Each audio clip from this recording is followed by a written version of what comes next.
Slow. Assalamualaikum warahmatullahi wabarakatuh. Waalaikumsalam warahmatullahi wabarakatuh. Selamat pagi anak-anak semuanya. Gimana kabarnya hari ini? Baik. Untuk kelas 5 ada yang nggak hadir? Hadir semua, Bu. Untuk kelas 6? Hadir. Hadir ya? Iya.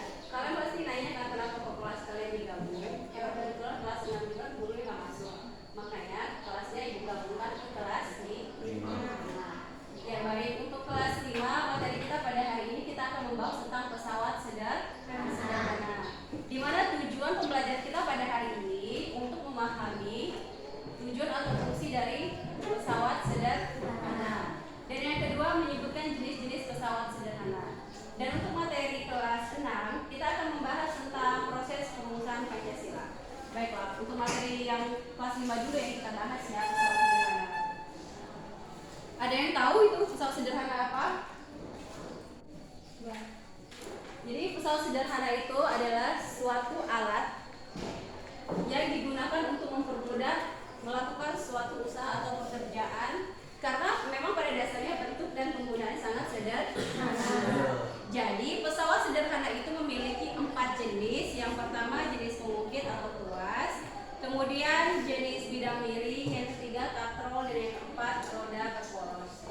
Nah, pembahasan materi kita pada hari ini kita akan membahas tentang jenis pengukit atau tuas tapi dalam gelombang ke-1 atau tipe pertama. Ya, perhatikan contoh di sini ya. Ini ada gambar gunting, terus ini juga jungkir, ini pencatut paku, dan juga ini pengukit ya. Jadi keempat benda ini termasuk pengukit atau tuas tipe pertama atau kelompok pertama. Kenapa kok dibilang kelompok pertama? Karena jenis pengukit atau tuas pertama ini kegunaan alatnya memanfaatkan titik beban. Sini ada titik beban kan? Titik beban, terus titik tumpu, dan juga titik kuasa. Nah, kalau titik beban itu sendiri adalah titik tempat sebagai tumpuhan, sedangkan kalau titik kuasa adalah titik tempat diadakannya kuasa atau gaya. Dan yang terakhir titik beban adalah titik tempat bekerjanya sebuah beban. Sampai di sini ada yang ditanyakan? Ya, baiklah. Sekarang Ibu pindah ke kelas 6 dulu ya. Materi kelas 6 kita akan membahas tentang proses perumusan Pancasila.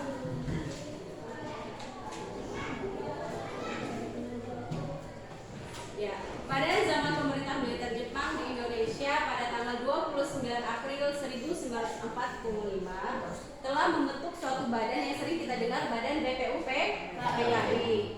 Dan sepanjang sejarah BPUPKI ini, Indonesia hanya mengadakan 2 kali persidangan. Sidang pertama itu dilakukan pada tanggal 29 Mei sampai dengan 1 Juni 1945. Dan dilanjut dengan sidang kedua dilaksanakan pada tanggal 10 sampai 16 Juli 1945. Dan badan ini juga telah membentuk beberapa panitia kerja yang disebut dengan panitia 9. Nih, perhatikan tokoh-tokoh di sini. Di sini ada 9 tokoh ya, Nak ya. Yang disebut dengan panitia 9. Ada siapa aja di sini? Di sini Soekarno, terus Profesor Muhammad Yamin, terus Dr. Andes Muhammad terus Mr. Marang Ramis Raden Adi Kusno, kemudian ada Abdul Kanhar, terus Agus Salim, Kiai Wahid, dan Ahmad, Mr. Ahmad. Dari ke-9 tokoh di sini terdapat 3 tokoh utama nasional perumusan Pancasila. Ya, dari ke-9 orang ini ada 3 tokoh utama nasional perumusan Pancasila. Yang pertama, Muhammad Yamin. Beliau ini merupakan sastrawan, sejarawan, terus budayawan, politikus sekaligus ahli hukum.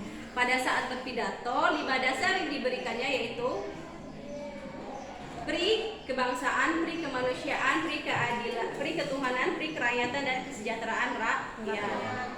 Dan yang kedua ada Dr. Supomo. Dr. Supomo ini mengusulkan 5 rumusan untuk dijadikan dasar negara. Yang pertama persatuan, kekeluargaan, keseimbangan lahir batin, musyawarah dan keadilan rakyat. Dan yang terakhir ada Insinyur Soekarno. Dalam pidatonya beliau menyampaikan 5 butir gagasan mengenai dasar negara. Yang pertama kebangsaan Indonesia, internasionalisme dan kemanusiaan. Yang ketiga mufakat atau demokrasi. Yang keempat kesejahteraan sosial. Dan yang kelima ketuhanan yang maha esa. Dan selain itu juga Insinyur Soekarno mengusulkan 3 dasar negara yang telah ia pilih, yaitu Ekasila, Trisila, dan Pancasila. Dan pada akhirnya Pancasila lah yang dipilih Soekarno untuk dijadikan dasar negara. Yang Panca artinya 5, Sila artinya prinsip. Sampai di sini ada yang ingin ditanyakan? Ya ada ya. Baiklah. Untuk tugas, Ibu akan bagikan kelompok